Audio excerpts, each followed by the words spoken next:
So word is, PlayStation gamers are blacking out harder than a college freshman on a homecoming weekend bender. And I have some thoughts. So for those who aren't perpetually online, the rundown is, in response to Sony deciding to end physical disc production, some PlayStation gamers have finally decided to stick it to the man by choosing not to turn on their PS5s or spend any money on PlayStation for one whole week.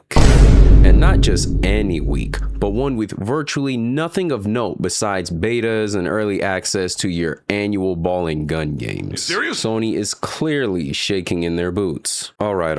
On a serious note, I do support the cause. I'm standing in solidarity with my physical disc bros, but I gotta keep it a buck, dare I say 1,000, when I say that everything regarding this blackout, from its timing, its execution, and its length, is very unserious, performative, and overall myopic. Sorry for the friendly fire, but I've seen too much goofy discourse over the past couple days. From supposed advocates saying they're joining the blackout when their entire online brand is about Nintendo.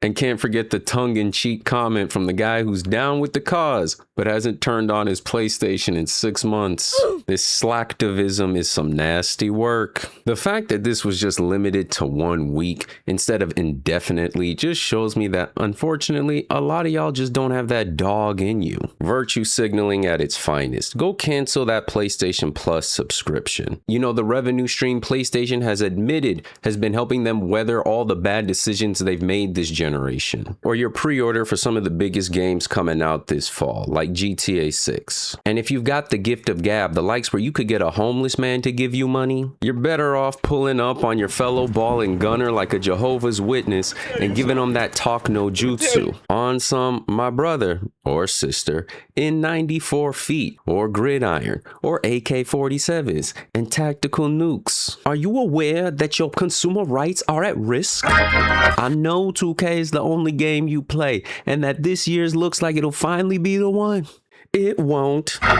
And sure enough, I know that digital awfully convenient, but baby, right there's a license you got. You don't own nothing but a password and a prayer. I know you're an addict. These companies know you're an addict, but you don't have to keep at it. And even if you don't care for this anymore, understand that when you buy something digital, you should own it. And that alone is worth the effort. Anyway, that aside, a 1 week blackout is a joke. Y'all want to do the equivalent of posting black squares on Instagram to feel like you're doing something. When people decided to boycott Bud Light, it wasn't for 1 week.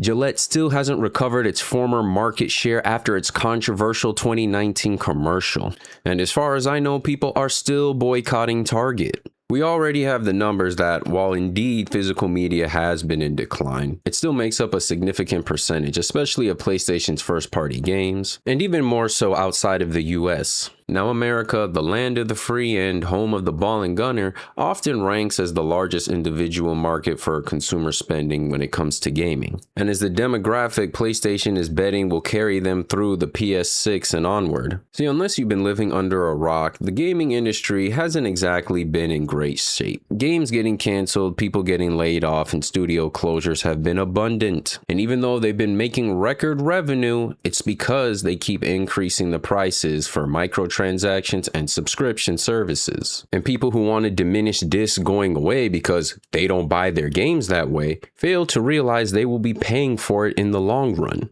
And so Sony, faced with ballooning RAM prices and the possibility that their next-gen hardware will go for $1,000 premium, is trying to burn the boats to any alternative, keeping their current players within their ecosystem, targeting a smaller but more lucrative group of consumers to maximize revenue. And just you wait, the monetization strategies under these conditions would make what we're dealing with today look like child's play. It's a bold strategy, Cotton. Let's see if it pays off for them. Between Xbox and PlayStation, most if not all their consoles have been sold at a loss, which they make up for with software sales. But when you have industry analysts suggesting that $1,000 consoles could lead to a 40% drop in sales within its first 5 years, you start seeing why they're willing to take this gamble. But it certainly is a choice to spurn away some of your older, long-term, arguably hardcore audience when you spent the entire generation failing to attract a wider audience. And by wider audience, I mean the literal next generation of gamers. Gen Z, specifically those within the age range of 18 to 24, when it comes to buying video games in the traditional sense, were reported by Circana as having scaled back by roughly a quarter. A terrible job market, student loans up the wazoo, and credit card debt put in belt to ass has Gen Z shifting their attention elsewhere. The supply for games has never been greater, and when your money's looking kind of funny, well, you can go the indie, free-to-play, or even retro route. You used to get clowned for not having been able to upgrade to current gen 4 to 5 years into its life cycle. Notice how nowadays you don't hear that as much. Those who couldn't keep pace with modern AAA just found alternatives. And with the abundance of options available to them now, it's unlikely they'll ever return. These game companies could potentially not recover from this generational gap.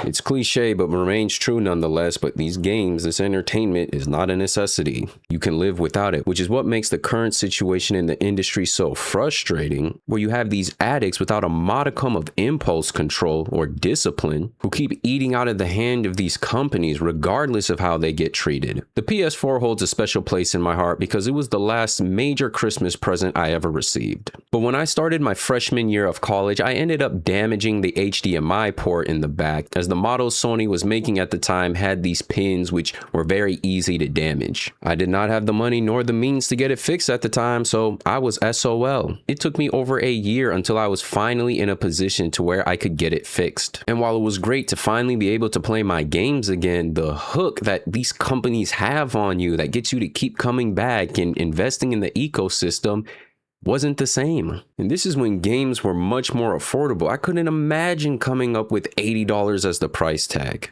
But back to this blackout. While nothing's impossible, I won't deny that because of GTA 6, Sony is in a position where they have a strong backload.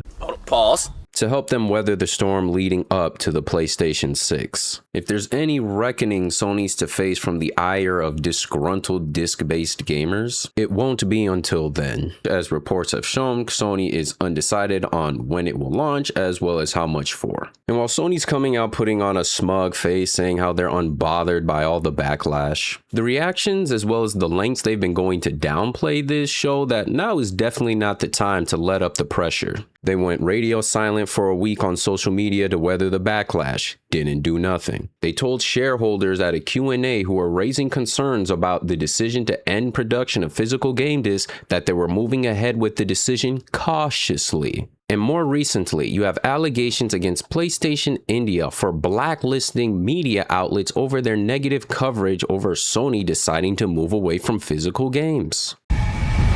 You see how this looks, right? You know, if this is the way discs are to go out, then it is what it is, but don't just take it, you know what I'm saying? Like, go down swinging, go down fighting, and bump what the naysayers have to say. I've lived long enough to see the Knicks, after 50 plus years, win another NBA title. I've lived long enough to see a Call of Duty game flop. EA, yes, the Electronic Arts, backtrack on microtransactions in their college football single player mode. Remember NFTs? Remember NFTs. Pepperidge Farm remembers. They swore up and down it was the future. Shoot, even GTA 6 after 13 plus years of secrecy got leaked. Which is so ironic given how you had all these people in their infinite wisdom cheering on Rockstar for not risking the chance of the game getting leaked with a physical edition. I'm not gonna hold you though, it's not looking really good at the moment. Currently, it's like 4th and 40 with 2 minutes to go in the game and the other team has all their timeouts. But if you stay the course, you never know what'll happen. And considering what an all digital future will mean for us on the other side, yeah. No thank you. Today it's convenience because you can just download everything. And you know, actually when you think about it, buying hardware in and of itself is pretty inconvenient. You should just be able to buy a controller and put an adapter into your TV and play games that way. Right? And you guys already pay for Netflix and Spotify and Apple Music. And you liked Game Pass at 1.2. I just hope we don't have to collectively learn that everything that glitters ain't gold, and a little bit of friction in your life won't kill you. But that's all I got for this one. If you enjoyed the video, leave a like and subscribe to the channel if you're new, and comment down below what you guys think of the blackout. Are you participating, or are you one of those people who hasn't touched their PlayStation in months? If you're playing games, what are you playing anyhow? What are you looking forward to? Personally, the only thing I've been playing on my my PlayStation was Marvel Rivals, and I can just play that on PC or just play the Switch 2 for the time being. You know, Pokebank closes in February of next year, so eventually I'm going to spin back around to those games.